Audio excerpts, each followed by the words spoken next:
vocational training schools in all districts of the country.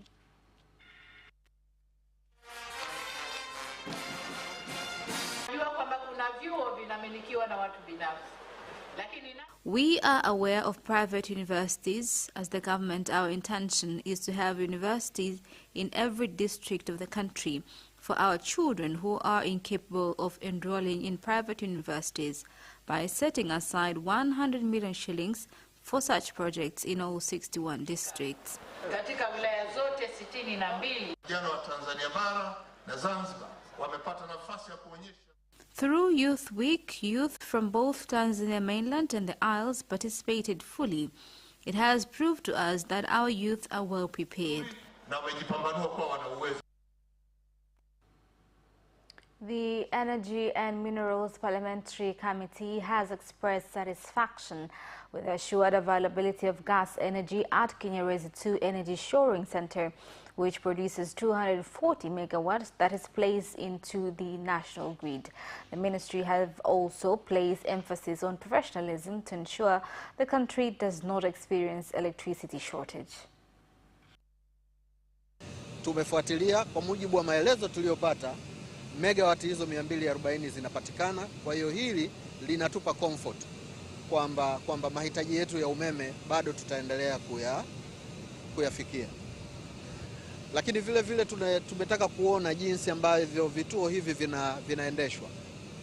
Tumeendelea kufarijika kwamba uendeshaji wa vituo vyetu hivi unafanyika vizuri chini ya wataalamu wetu wa Kitanzania.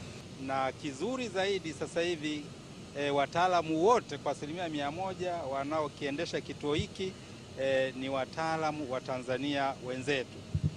Serikali imekuwa ikitupa sapoti kubwa kwenye uzalishaji wa umeme kwenye vyanzo mbalimbali, na sasa hivi tuna chanzo kingine cha maji cha bwawa la Mwalimu Nyerere ambayo inaendelea. Over 200 residents of Malechela suburb Chamwino district, Dodoma region have asked the government to hold the demolition exercise for their residences, as they have nowhere to go after being given notice to move voluntarily within 2 days before the exercise to move them begins. This is a third threat. The previous threat, they came and placed demolition boards on our houses. When we reacted, they came to remove the boards at night. I call on District Commissioner and other leaders to let residents continue staying there. If possible, they should compensate them. Since 1972, the village was set aside as demonstration center for livestock keeping and farming activities. However, the idea did not succeed, and later the land was left to village government, which they used the authority badly by selling the land without following government procedures. Now, citizens of Tanzania and Rwanda passing through the Rusumo border in Gara district, Kagera region, including drivers of transport vehicles, have asked the governments of these countries to strengthen their health testing systems, as well as provision of education on avoiding spread of the Ebola virus at the border, including village areas neighboring the border.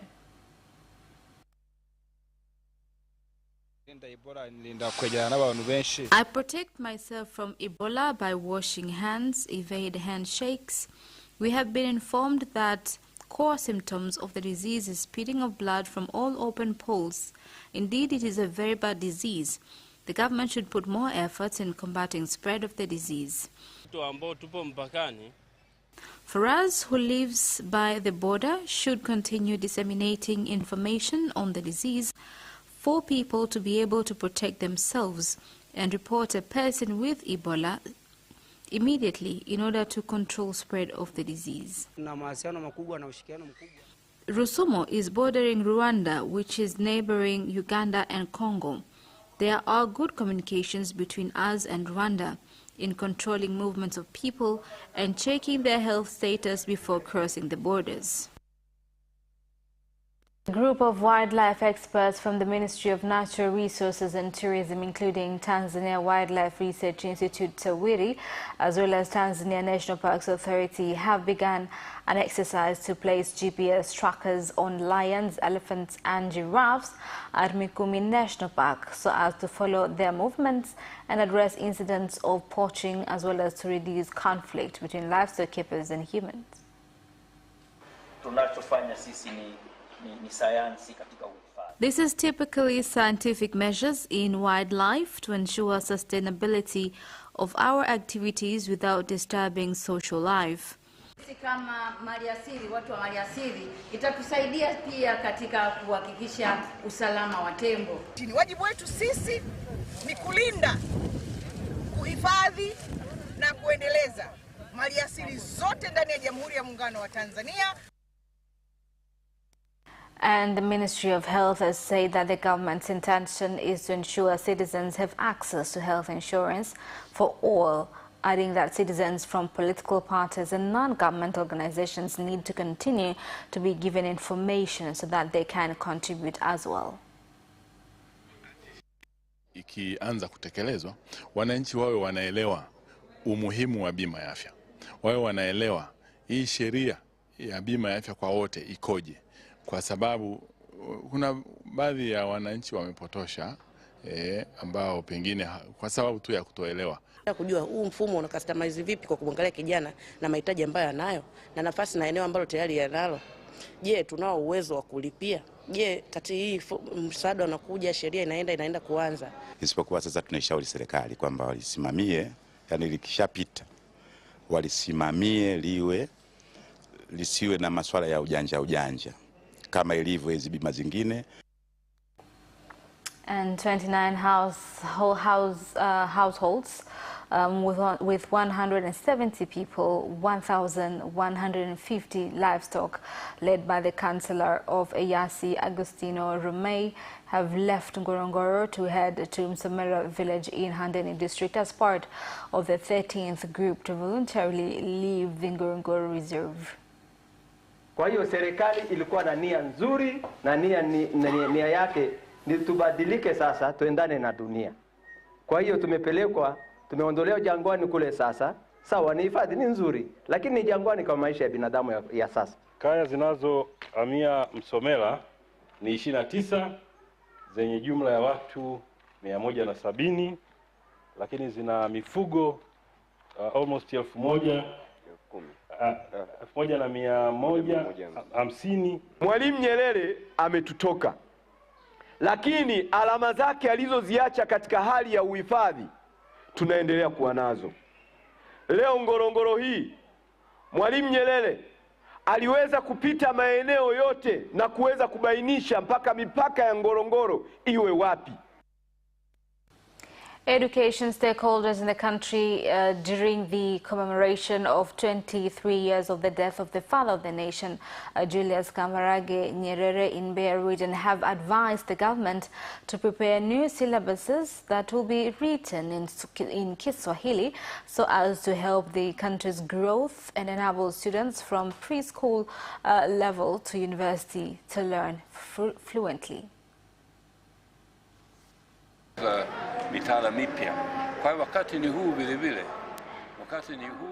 This is about time now that we change learning language. It cannot happen drastically, but it is a process. However, decision towards the move should be done now, although the principle of learning is understanding and not language. Nakwambia kama serikali itazidi kuweka kando Kiswahili, tutabaki kuwa watumwa zetu. If the government will continue setting Kiswahili language aside, we shall remain colonized. It should reach a point for someone to say enough is enough, because by doing so, we are putting our children in bad position of failing to understand and learn properly.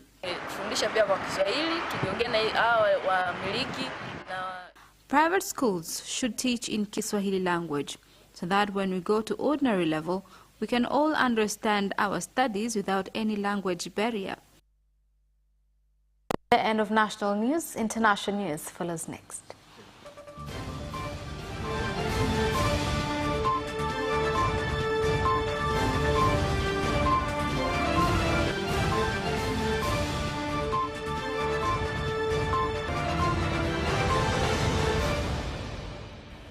Welcome back, and in international news. The Law Society of Kenya has criticized the Director of Public Prosecutions in Kenya, Nordin Haji, for dismissing corruption cases that were facing famous people in Kenya.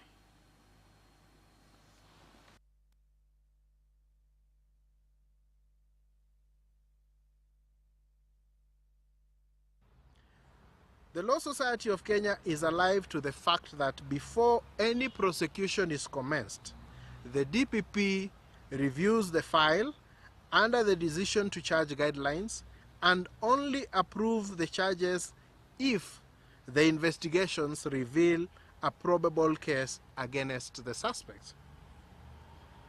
This is a sacrosanct duty that the Constitution placed upon the office of the DPP to ensure that the public interest is protected and the criminal process is not used for other motives.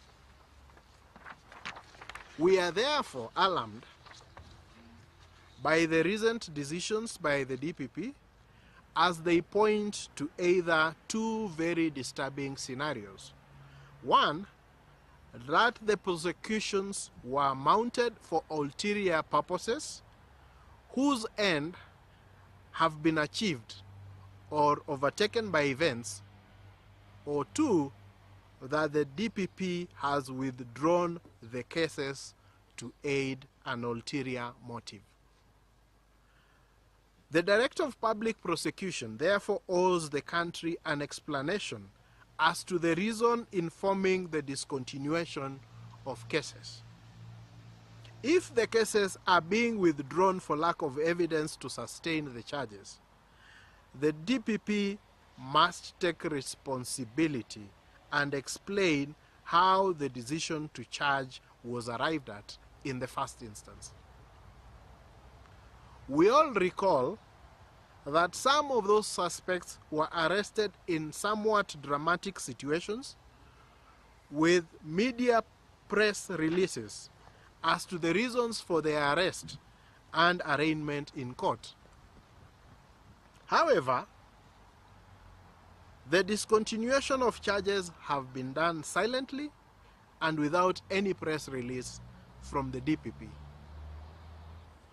The Law Society is also aware of the frosty relationships between the former Director of Criminal Investigations and the DPP, as well as the sustained efforts by the DCI to prosecute cases without the consent of the DPP.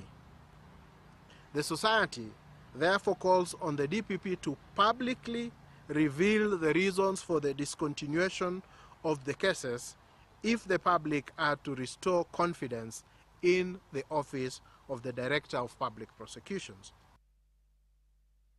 Democratic Republic of Congo residents of Beni and Ituri have asked new army leaders to stop the murders and attacks from rebel group ADF. Wita ya masakre, batu biko na chinjiwa, batu biko na kufa, batu biko na make kila kitu yote mwi wita tumeteseka sana. Na tunaomba baongozi yetu wanajitaka waongozi watusaidie huku kwetu Beni tumeteseka sana. Tunaandamana kwa sababu ya mauaji yenye yanapitikana kwa mji wetu, tunawaza inaomba iishe. Tumeandamana, meya wa mji ametupokea na tunawaza ki message yetu ataifikisha. Burundi today commemorated the memorial of 61-year anniversary of the country's freedom fighters, including death of King Louis Rwagasore, where the Freedom Fighters Party have called for those involved in the murders to be taken to court and for colonialist Belgium to take responsibility for its involvement. Nchi zingine za Afrika waliuawa kwa kutetea uhuru, ila yeye hakuridhika, akasema kwamba japokuwa nitauawa lakini lazima Warundi niwashtue, niwazindue, tushikamane, huyu mkoroni tusimamishe ukoroni wake. Na aliyafanya na aliweza. Leo tunaona kwamba mwenendo wake ni mwenendo leo kila kiongozi, kila mtawala angepashwa kuiga ili tuishi katika nchi ya amani, nchi ambayo kila mtu anatamani kuishi na kuwa na mali zake. Has exploded on a military bus near Damascus, killing at least 18 soldiers and wounding 27 others. A military bus in Damascus countryside was targeted this morning by a terrorist detonation with an explosive device that was planted in advance to Britain-based Syrian Observatory for Human Rights. A war monitor said the blast occurred on Thursday in the Al-Sobra area in the countryside of Damascus on a highway leading to the Lebanese capital Beirut. There was no immediate claim of responsibility for the attack and no comment from Syrian authorities. It is one of a series of attacks in recent months against Syrian troops not on an active front line. And that is the end of international news. Business news follows up shortly.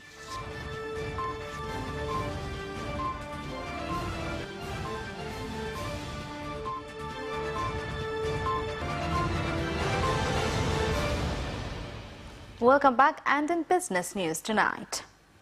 Improvements being made at ports in the country have led to increase in the amount of cargo coming into the country from 17.4 million tons in 2019 to 2020 to 20.6 tons in June 2021-2022. Ports are used in importing and exporting goods that are used in all development projects. It is important to have good standard ports in order to secure our economy.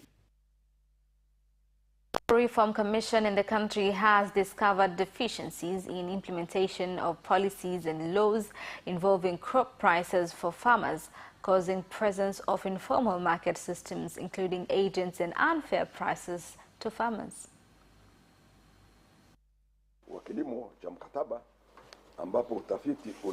Implementation of agricultural contract statistics reveals that this system is facing several challenges, including legal understanding of contracts. I urge the ministry to ensure that translation of laws are done fast.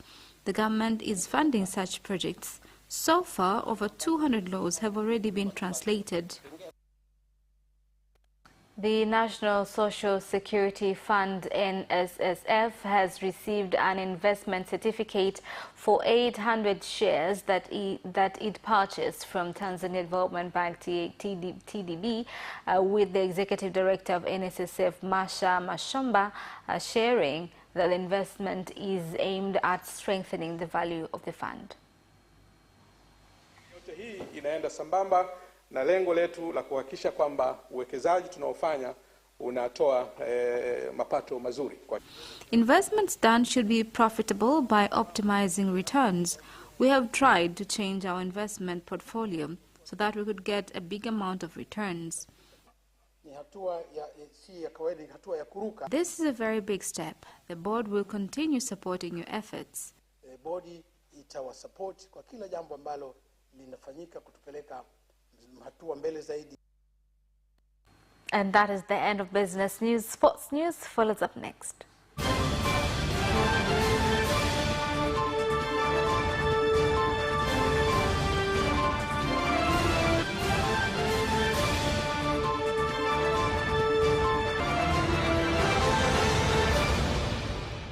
Welcome back, and in sports news.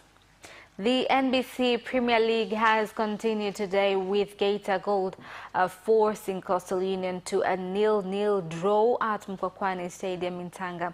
The second game between Yanga and Namungo FC has been postponed to pave way for Yanga's preparation for the return leg of the CAF Champions League second round stage against Al Hilal in Sudan. Now, moving on, Junior NBA League normal season ends this week, with the final taking place in October 29th. this will be the last weekend of the regular season. And after this weekend of the 15th, the other weekend, we start the playoffs. And the weekend of the 28th, we will have the All-Stars game. And on the 29th, it will be the finals from morning to evening. The Tanzania Kabaddi Association has started preparations for the elimination competition aimed at producing the national team, which will participate in the East African secondary schools competition from 13th to 16th of December this year. Sasa tumeanza kupigania ushiriki wa timu za shule za sekondari. We have started striving for a chance to participate in the secondary school competition, which will be the first East African competition for secondary schools, which will take place in Kampala from the 13th to the 16th of December. This will be done in different schools. Na mwezi Novemba ndio ambao tutachagua hiyo timu na kuiwasilisha. The Tanzania Table Tennis Association has started calling its stakeholders to participate in the upcoming elections for the development of the sport in the country. Tunatarajia na tuna hamu ya kufanya uchaguzi. We plan to have the general elections at the end of this year, so I would like to take this opportunity to call on the stakeholders and fans of tennis to take forms when the National Sports Council announces the posts to be contested for. Maendeleo katika mchezo wa table tennis. And that sports item ends on news bulletin for tonight. My name is Khadija Zimbwe. Thank you for watching and good night.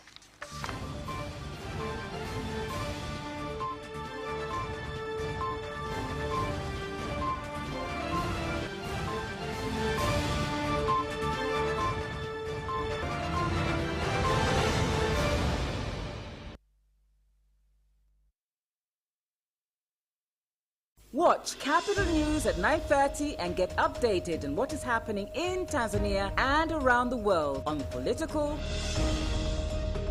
social,